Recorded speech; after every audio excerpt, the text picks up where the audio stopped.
life-threatening genetic condition known as cystic fibrosis. It fills my lungs with a thick, sticky, infected mucus that I can't cough out. I usually spend about 100 to 180 days a year in the hospital, and it's really made me appreciate every moment. Because even though we all could get hit by a bus tomorrow, my tomorrow feels a little like it may not happen.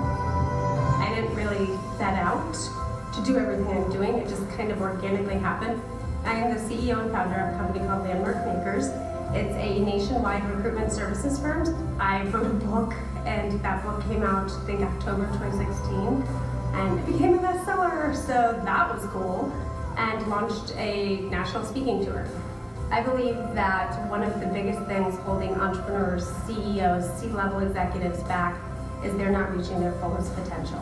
So when I walk into a room and it is my job that day to give an inspiring speech that helps people realize their potential and want to live up to it, I know that the reason I was put onto this planet is justified. Cystic fibrosis has taught me the power of having a vision. But perhaps most of all, this disease has taught me the power of how to give and receive unconditional, authentic love.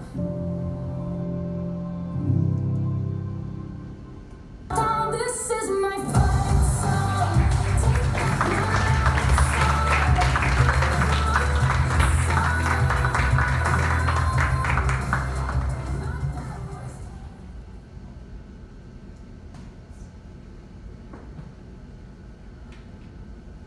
I still remember hearing her family sobbing, the machines going off, and the doctors calmly yet authoritatively giving the nurses orders on what to do with her body.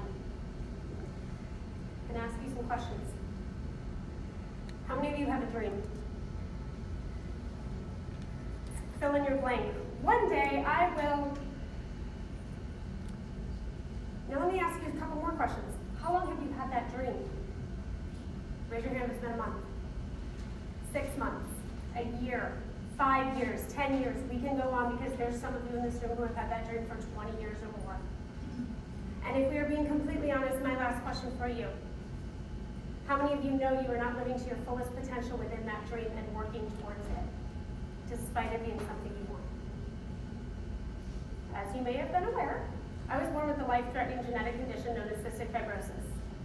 It has destroyed my pancreas and requires a minimum of 30 pills every single day just to digest food. In addition, my mucus is frequently infected that requires constant hospitalizations. This year alone, I have been hospitalized over 90 days. Because my pancreas is no longer working, I am also diabetic. So up to 5 to 6 times a day, I require insulin shots. Short-term, long-term, whatever. I've taken more drugs than Charlie Sheen and I haven't been high.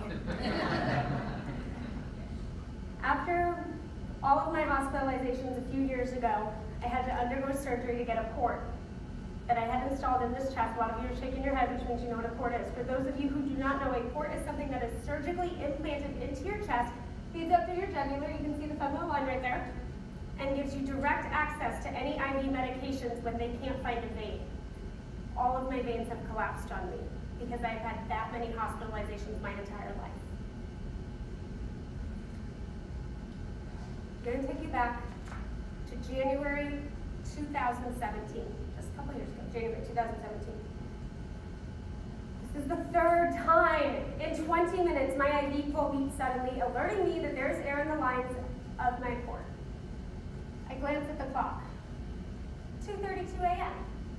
You would think that hospitals are a place to rest, relax, recover, sleep in. They're not. Because during the day, there's a bunch of nurses and doctors and whatever else coming into and out of your room to give you treatments. And at night, there's a different set of nurses, doctors, and everybody else coming into and out of your room to test how the treatments during the day were reacting. In the last 12 hours, I have had 7 blood draws, 12 nebulization treatments, 42 pills, 6 insulin shots, and a continuous drip of IV antibiotics, all in an attempt to destroy the latest bacteria that wants to slowly strip me of all of my future opportunities. And the thing is I know I could page that nurse, but we'd probably spend until 5 a.m. chatting about everything that's happened in the 2 months since I've seen her last.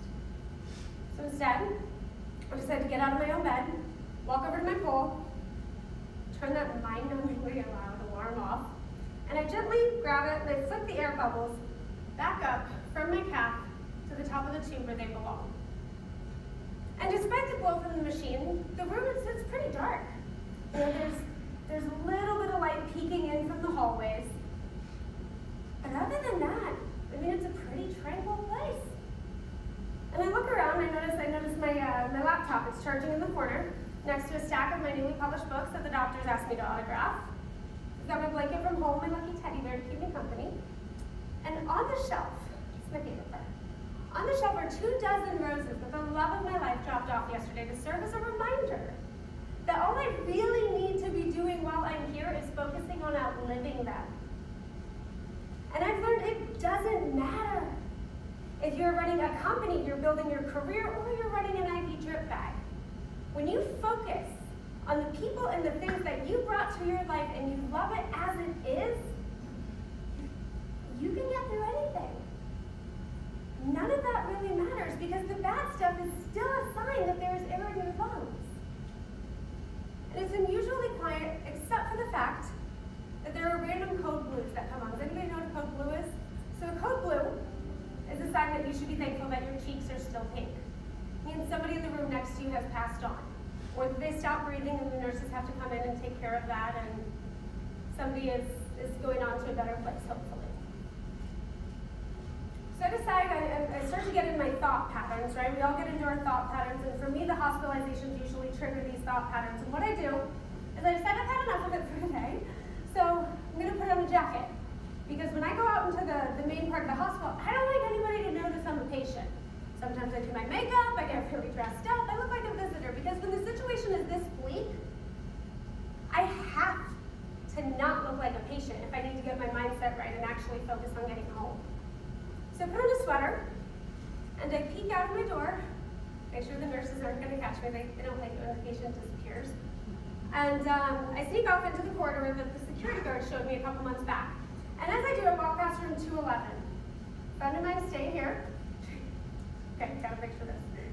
Super cute blonde, maybe like 5 foot tall, super thin because, you know, she hasn't digested cystic fibrosis. Happens. She's about my same age. She's a lot more critical than I am. But every single time she laughs, she winds up coughing. And for us, like right now, my lung function, to give you guys an idea, it's about 70%. And my friend at the time, she's got her nasal cannula, so that tells me she's around 25–30%. You know, when you take a breath, you let it all out, that's how much air is in your lungs. There's all kinds of tests you can do. So she's around 25–30%. And when you are that low, anytime you laugh, it takes a lot of energy. And that energy and that restriction on your air valves causes you to cough. And then you end up in a coughing fit, which of course sets off all of your machines, which of course causes all the nurses to run in to make sure you're okay. But she laughs all the time. It's insane. I've never seen anybody laugh more than her. But on one of our serious conversations, I stopped by her room and we wound up talking about what these 4 walls have really done to us. You know, like, why is it that we can still laugh and why we're so happy? You know, how come some of the other patients are really, really upset all the time? Why are they taking their lives for granted? You know, what is the difference? And I told her the story. I was 17, and 17 is the time when most girls get to go to prom. And I didn't. I was in the hospital. And I remember that morning, I was getting messages from my friends. This is when MySpace was huge. And I was getting messages, and I was seeing all the photos of all my friends getting to pick out prom dresses. And the nurse comes in. And my decision that day was if I wanted anti-nausea meds with breakfast or lunch. I was depressed and I was sad because prom should be a time like a rite of passage. I wanted to wear the dress. I wanted to go to prom. Why did they get to do it and I didn't? And I'm having a pity party. My mom, she looks at me and she goes, "Dawn, you're incredibly right. You should get to do all those things. But life isn't fair. So here's the deal. You get half hour. I'm going to leave the room. You get half hour to throw the biggest pity party you want. You can scream, you can cry, you can throw things, you can get pissed, you can hate the world." And I did. And a half hour later, you know what she did? She brought in my wheelchair, sat me down, she rolled me up to the 7th floor burn unit, where I got to smell bodies where the flesh was decaying off of them. to talk to a woman who lost most of her body to fire. Her ex at the time came back, tied her to a bedpost, raped her, lit the house on fire, and left her for dead. And in that moment, as paradoxical as it is, I learned what gratitude truly was. Because she had a choice. She could hate him and hate everything in her life, or she could be thankful she lived through it. And everything I thought I knew changed in that moment. And my girlfriend and I, every time we get into talks like this, I'm reminded we can't control what's happening to our bodies. We can't control what's happening inside us. The only thing we control is our interpretation of it. So I walk through the halls. And the thing is if you're going to sneak out of your room and you're going to piss off the nurses, you should at least be back by the time of your next IV medication. So I go ahead and I have my phone on me, because I'm a millennial, I always have my phone on me. And I actually set the alarm to go off for 3:30, so I'm back on my next round of IVs. And as I do, got my phone, set the alarm for 3:30. I can't help but remember where I was in the fall of 2013. You see, I was spending more time that year in the hospital than I could in the apartment I could barely afford. I was working 12, 13, 14-hour days for a Boston-based biotech pharmaceutical recruitment company, and I was the first employee on the West Coast. So it was my job to develop the territory, sell you on why you need the perfect candidate, and then turn around, find the perfect candidate, and hope you say yes. And I was making some pretty bad decisions. I wasn't eating right, I wasn't taking care of my health, I wasn't doing my medication. I was spending so much effort into making sure that I could make a quota and a commission so that way I could carry on about doing things. And one night, I'm hitting the drive-thru on my way home, and I decided to call Beth. Beth is, she's 40, and she's one of the oldest people I've ever met with cystic fibrosis. She's an attorney. She has her own law firm. It's incredible. She's a business owner, and she has a family. She's happily married. She's everything that I want in my disease. This is pretty cool. So I decided to call her for some inspiration to get me out of my funk. And I can't breathe, and I'm just so exhausted. They order my cheeseburger through the window. Drive up to pay. And as I do, I start uncontrollably coughing. And got the cheeseburger. And I feel it. It's that all too familiar tickle. And I cut my hand to the front of my mouth to shield the mucus from hitting my steering wheel. And when I look down, it's not mucus, it's blood. And I hear her say, Klyn, what's so important about working for these guys that you're willing to risk your life to build those dreams? You don't get it. You don't get it. I just start arguing with her. Like, she doesn't understand. I've got this commission, and when I get my money, I'm going to put the commission, and then I'm going to make enough, and it's going to happen eventually where I'm going to get out of this thread, and I'm going to do it, and then I'll work on my dreams. But right now, I don't have the money. I don't have this. I live in Southern California. I'm making like 28 grand a year. What do you expect from me? And I'm angry. Because how would she know anyways? She goes, Klyn, when you work this hard for something you hate, it causes stress. If you work this hard for something you love, it's called passion. Your stress is killing you. And now I'm pissed. Because she doesn't know. She doesn't know what's happening. She doesn't understand my life. You know, who is she to even say anything? I'm like, yeah, one day I'll get to that, I promise you. I can't right now. It'll all make sense later. And she goes, you know what? One day never happens. She goes, you are going to, I know it's fall right now, winter's going to come. It's family holidays, you're going to go back and visit your family in Texas. Then what? Well, then it's going to be spring, and you're probably going to treat yourself to something on spring break because you've been burning the candles at both ends and you don't appreciate time, so you're going to go nuts on spring break with your girlfriends. And then summer's going to happen. Heaven forbid you get to your dreams then. And then fall happens. It's your birthday, and before you know it, another year has passed. She goes, the only thing you are waiting for right now on your current path of life is a call from my office on how we are drafting your will. I love you, but do you even love yourself right now? And with that, she hung up on me. I was pissed. And so I throw my cheeseburger in the napkins after I wash my hands in the steering wheel on the passenger seat. I decide just to humor her and I drive to the ER. But that night I learned after an initial consultation my lung function was at a dangerously low 38%. We have to file out paperwork for a lung transplant. We have to do all of this stuff. We have to see if maybe I'm an eligible candidate. And then they walk in with a stack of papers and they say, you've had a good run, but you should legally qualify as disabled now. Go ahead and sign it. You've lived longer than most patients. And I did. Life's over. Game over. And I got busy thinking, is this really the end? Mid-20s. I have lived longer than all my friends. I don't know why. At least I tried. Kinda.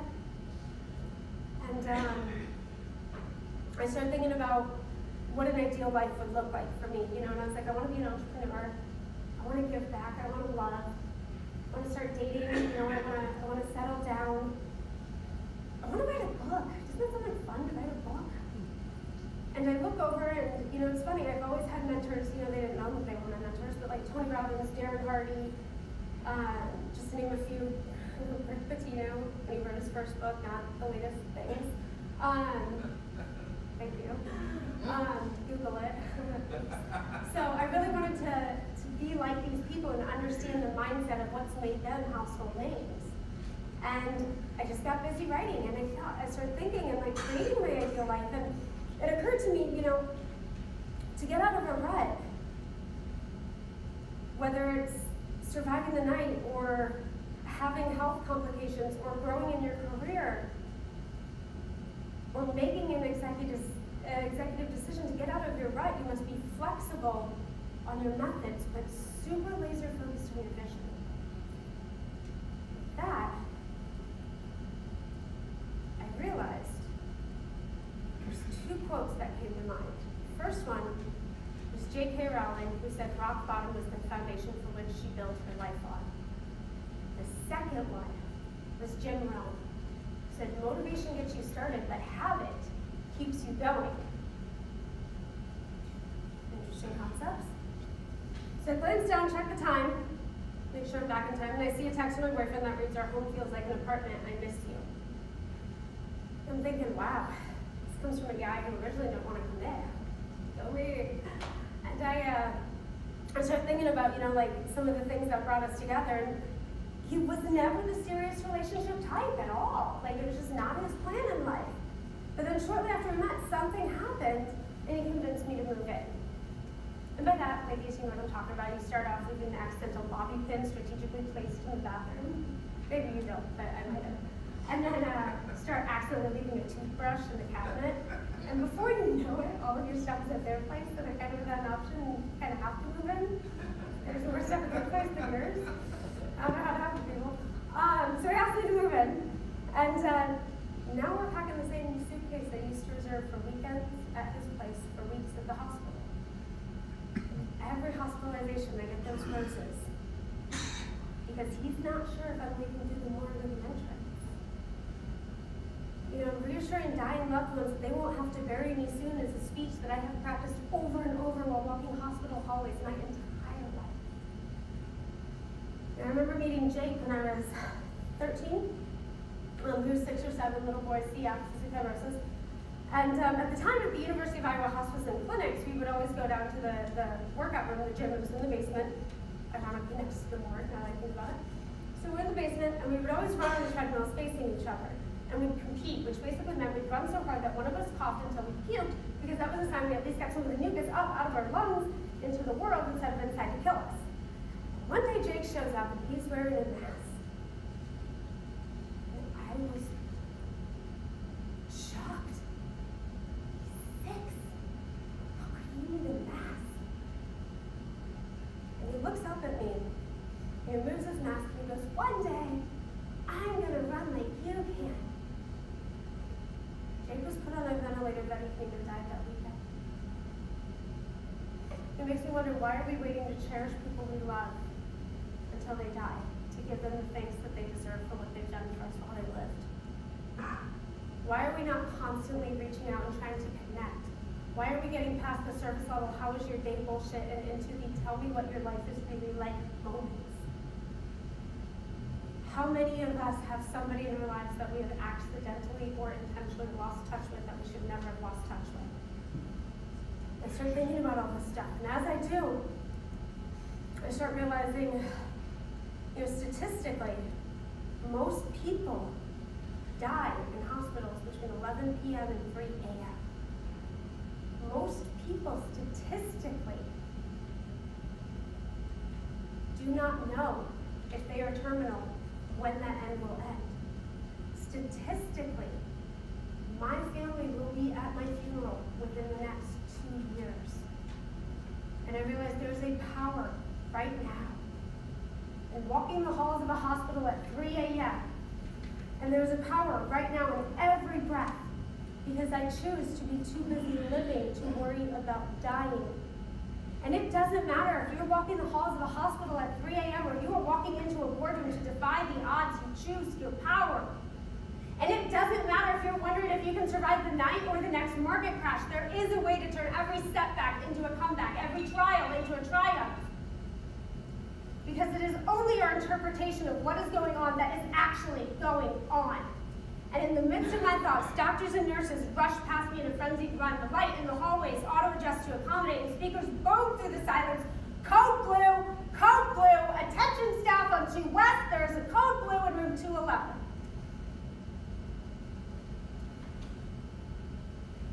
I knew she was a lot more critical than I was,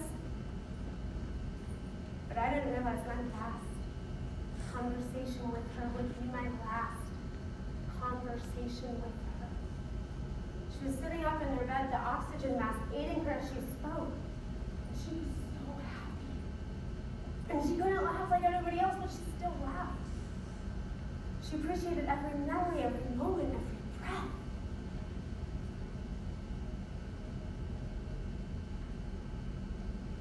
As I start thinking about this, I walk back to my room and I attach myself to the IV pole and sit down on my bed, and I can hear her family sobbing.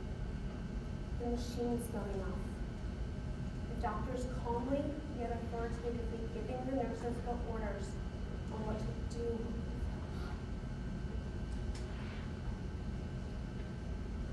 Now, it is in those 4 walls that I learned the greatest lessons of my life. I also learned a lot of fundamental truths about something called happiness and fulfillment psychology. I read a quote once about how if we could pick our problems, think of everybody has a problem. If you don't know yours, ask your neighbor and they'll probably know your problem for you.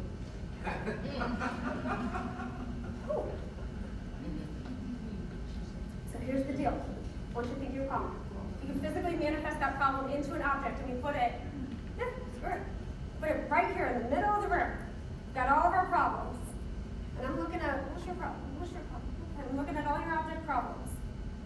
How quickly would I reach my back out and grab my problem instead of any of yours? Statistically, there's studies that show we would rather have our problem than anybody else's. And in moments like this, in moments like when I start thinking about the night my friend took her last breath, never seeing Jake on a treadmill again, I start to wonder, would I really take this disease? The more I think about the question, the stronger my response seems to be. I would never wish this disease on anybody. But somehow, paradoxically, in a world of infinite possibilities, I am happy that this disease picked me to murder. And I am happy for every memory, every moment, every breath. And I get why Jake was so happy. I get why he was so full of energy. I get why my friend laughed all the time. I get why the burden victim was not victimized. So we're going to talk about happiness. There's 4 components. Research studies, not yours truly studies, Harvard people.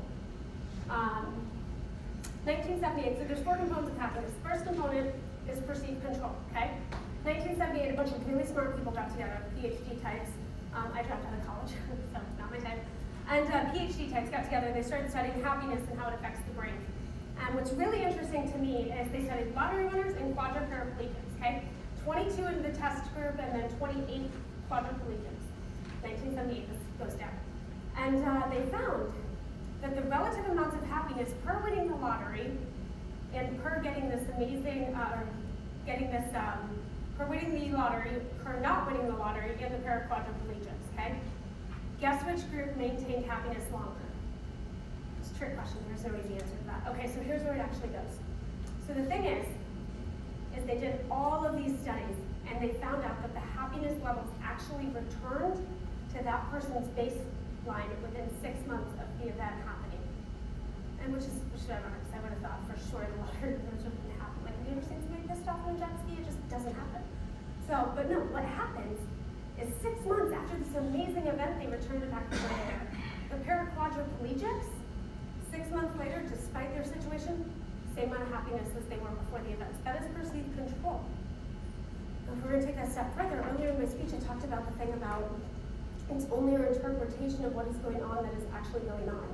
There's all kinds of case studies on this from the ancient Greeks, from the Stoic philosophers that say, as long as you feel you can control the situation to the best of your abilities, to the best of your potential, you will be happier. You will feel more fulfilled. Second component is progress. So you've got your goal. Now make your move. A little bit of it. Doesn't matter if it's incremental, none of that stuff actually matters when you boil it down to the research on fulfillment and how to live a better life for yourself. So I asked you what your goal is. A lot of you had your dream. Then I said fill the blank. One day I will. You know, it's interesting to me, people always say that, and I did the same thing. When I get healthier, I will blank. When I get money, I will quit my job. When I get this, I will start my company. When I get out of the hospital, I will write my book. But you know what actually inspires the most action? People, here's the thing. People always think that motivation inspires action, right? You know, oh, I'm motivated, I'm gonna go act. Not true. You know what inspires action? More action. When you actually take that step and you start doing what you were meant to be doing, or you start chasing the one thing you wanted to always chase, you can control your situation so you're mentally thinking of how you want to make progress, then you make your progress. Action inspires action. It becomes a momentum effect. There's huge studies based on this. You do not need to be healthy to serve humanity. You do not need to have more money to do the things you've always wanted to do. You do not need to have the perfect job to love your current job. Think about that as we go to step 3, connectedness. Do you know hospital hallways have seen more sincere kisses than wedding chapels? Do you hear that they've had more prayers than churches? It's because in a hospital we are a community. We are nothing more than a well-functioning company, okay? We know our values, give love, respect each other, and encourage each other, no matter what happens. We understand what connectedness truly means. We understand it's not about egos. Do you ever think the phlebotomists are competing over who found the vein? No, they found the vein, the patient lives. Do you think we're competing over who gets home? No. It's collective joy of knowing the person next to you finally got to go home when the odds were against them. That's connectedness. It's rooting for each other's sales performance, not because it took a piece of your pie, but because it made the pie bigger. It made the pie more enriched. It made the story a better story to tell. It was a cohesive community that happened within those 4 walls. That taught us connectedness. So everybody, do yourselves a favor. I want you to shut your eyes just for a brief minute. Please humor me. And I want you to think of that person that a lot of you nodded your heads that you might have lost touch with. And I want you to think of if you have a spouse or a family member, think about how you treat them compared to your highest paying client. For some of you, that's really tough. So I want you to make a call today. Not a text, not an email, a call. A genuine voice-to-voice conversation and tell them what they need to. Do not simply say the words, I love you. They've heard it. There's a difference between saying, I love you, and nurse, I love the way you hold my hand while the phlebotomist struggles to find that vein. There's a difference between saying the words, I love you, and thank you for letting my family breathe loudly in the middle of the night when my daughter was able to be born. And if you can't find the words, you're too chicken to make that call, go to a hospital hallway at 3 a.m. The words will come. Open your eyes, thank you. knowing exactly what you want. This is having that goal. A fun fact, Harvard study came out. They said that 3% of people who have their MBA, 3%, if they wrote down their goal, they wrote down their vision of what they wanted their future to look like, just physically writing it down. Those 3%, they tracked them 10 years later, made more than the 97% combined. I'm sure there's other factors. It's still reachable though, it's okay. Here's the thing. So you've got control, you've got progress, you've got your connectedness, you've got your goals. Why aren't we happy?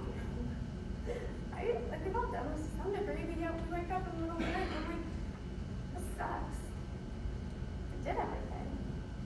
Because there's 3 types of happiness. The first type is called passion. Okay? Just kidding, it's called pleasure. You're welcome. Okay, so pleasure is the type of happiness that comes from when Jeff gets knee roses in the hospital. They're gonna die, but they feel pretty good. It also comes from when he tells me I'm pretty. I like that stuff. But it doesn't last. You can't sustain a relationship of flowers and compliments. Okay? Second type of happiness, that's called passion. Passion is why I have no idea, guys, how long I've been up here. I've probably broken some time records, right? I don't know how much time I've left. I'll only need about 45 minutes.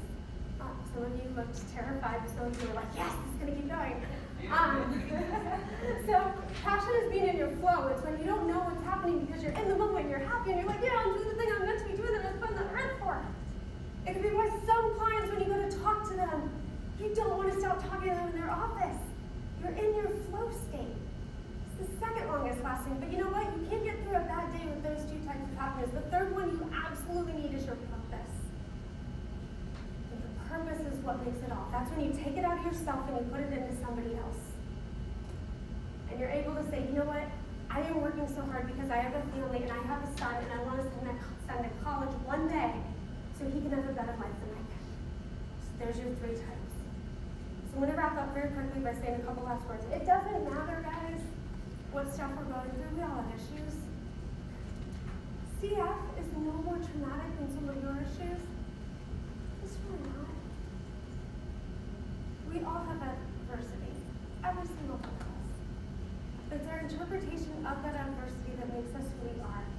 That makes us what we want to do. That helps us accomplish what we want to accomplish. It's the stories we are telling ourselves.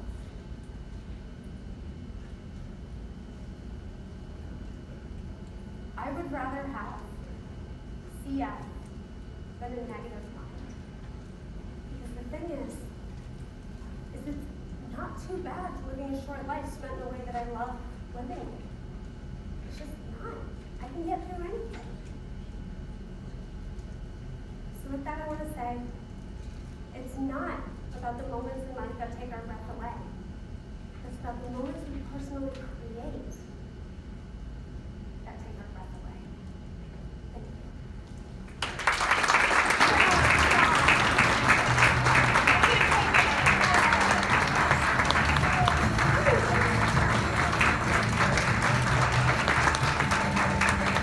We have something for you.